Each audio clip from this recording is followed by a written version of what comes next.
Hey y'all, it's Christine at Mrs.GilliamFarms, and guess what? It is November, and I've got my stock pad out, well, my Dutch oven, and that can only mean it's time for soup. In fact, it's time for a collaboration that's being hosted by Gail Southern Living and Heather at Milk and Honey Heritage Farms, and they are hosting, and if I get this right, I always get it wrong. I always get the title of these collaborations wrong, and it drives me nuts.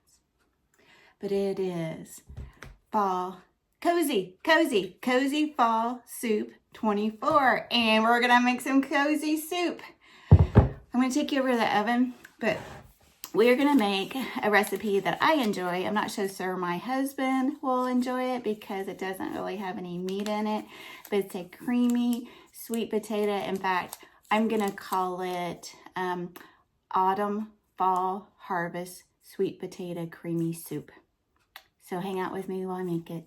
Also, it's really good for freezing. And since it doesn't have meat in it, and I make a big full pot, I freeze this and I bring it out during the winter months and fall months. It's so good, warms my tummy.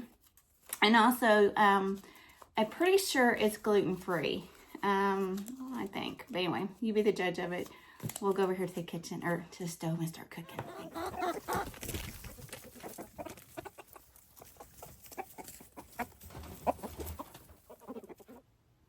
All right, let's get this scrumptious soup started here. So I'm gonna put this on a medium high on my gas top.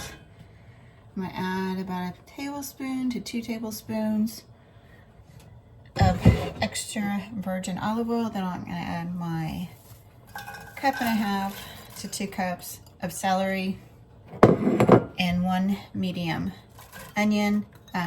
You can use yellow or white. I prefer yellow. And I'm gonna let those saute together, soften up, get a little bit opaque, and then we'll come back and we'll start adding the other ingredients. Okay, the celery and onions are aromatic and ready for some more stuff. So let's add in all the rest of the ingredients, except for the spinach. So we're gonna add in our 1 large sweet potato. And honestly, you can add more if you want, but look at that already. It's beautiful. I'm gonna add in what I have from my one and only summer or winter squash. I'm gonna add in our portobello mushrooms.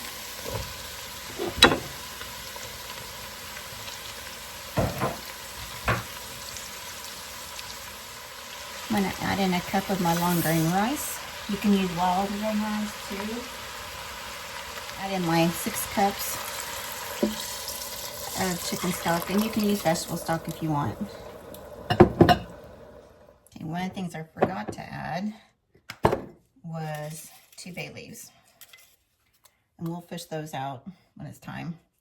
I don't do like the little sachets or anything. All right, be back. Okay, my next ingredient, I turn this down to low, is going to be 14 ounce. Actually, I'm going to put in my spinach first. Let me grab that. So I have about 2 handfuls of baby spinach that I just roughly chopped here. I'm going to add that in. You could add kale. You could do whatever. Oh, look at those colors. Look at that. Look at that. Okay. So that. And then also you could taste and decide if you want to add some more, if you want to add salt and pepper. If you notice, I did not add salt. I did add pepper, but that was in that mixture. It's basically like Old Bay. I didn't use Old Bay, but it has the mixture of paprika. What else did it have? Pepper and celery salt. And I did taste this, and for me, I did not feel like it needed any additional item. The one thing I did forget that I need to pull out, which I had them right at the top. Okay, so we had 2 bay leaves in here. Here's number 1. Pull that out. Oh, looky there. It's being so nice to me. And number 2, no one's eating dead leaves, as my husband would probably call it. Okay, the last ingredient. Okay, so the third ingredient is if you want to add salt, but the second ingredient is 14 ounces of coconut milk. could add heavy cream if you wanted to. I'm just going to use the coconut milk. Okay, now I'm going to turn this back on low and let it simmer a little bit, and then we'll get out there and we will taste it. Bring you back when we're ready to taste. Okay, one of the reasons I wanted to make this soup is because I feel like it freezes well.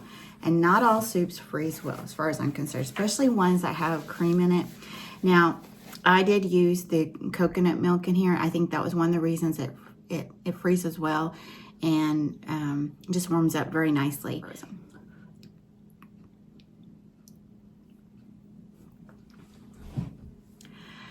Okay, I don't know if everybody will like this. I don't know if my husband would like this, but I love it. It's everything that reminds me of fall, autumn, that time of year. It's got my sweet potatoes from my garden in it. It's got mushrooms. I use portobello. The only winter squash that I grew. Try it. It's good.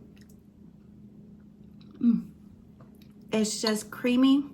It's not too heavy. It's just the right amount. Anyway, I hope you try this. Don't forget that this is part of the collaboration that Gail Southern Living and Heather at, I always say this wrong, but Milk and Honey Heritage Farms. I did it. Okay. So don't forget that there's channels every day posting in the month of November for the Cozy Fall Soup 24. And I hope you like this. Be sure and go out and check out all those channels. They'll be listed in the description. And they will be listed in my description. I'm tired. I just want to eat my soup. But okay, so it'll be all the people that are the channels that are collaborating in this. They'll be listed in my description along with the recipe. And let's see what else. I just want to thank Gail and Heather for inviting me. I hope you invite me next year. Maybe you won't because I'm goofy, but just appreciate y'all and happy fall. And I know this is coming out right before Thanksgiving, so happy Thanksgiving to all of our American family and friends. We love you. God bless and peace be with you.